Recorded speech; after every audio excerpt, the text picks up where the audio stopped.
Cavite Representative Francisco Barzaga has been put in Congress's doghouse for 60 days as a result of a decision by a jury of his peers, which the president absolutely has no control over. This as the Office of the President reiterated the urgency of passing the budget on time to avoid the horrible consequences of reenacting this year's condemned version. Once again, I dwell on the details of this report from our Clazel Pardilla. President Ferdinand R. Marcos Jr. is pushing for a faster review of the 6,793 trillion peso 2026 national budget as the Senate enters the period of amendments phase. Ay bilisan ang trabaho. Dapat bilisan ang pag-aaral. The palace wants the budget passed before December 31st to avoid a reenacted 2025 budget which will cause delays in implementing new programs. Ayaw po ng Pangulo ng reenacted budget. Alam po natin yan.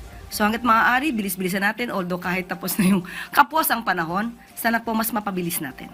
The Office of the President is also collecting unpaid 2024 travel expenses from various agencies earlier flagged by state auditors. Collection letters were already issued in April and May 2025. Of the said amount, 7,887,555.64 or 55% were already collected to date. The OP consistently monitors the outstanding bills through monthly aging report and sending of collection demand letters.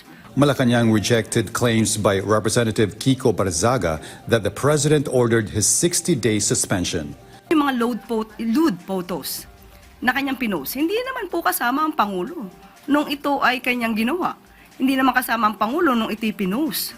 At yung mga sinasabi niya mga umanong disinformation laban sa AFP, hindi rin po yata kasama ang Pangulo sa kanyang mga umanong disinformation. So sa atin na nakikita rito, ginagamit lamang ang pangalan ni Pangulong Marcos Jr. para ma-justify ang kanyang mga ginagawang disinformation. Barzaga was suspended for unethical conduct and posting explicit and offensive images. This is Jay Esteban for the National Television Network for a new and better Philippines.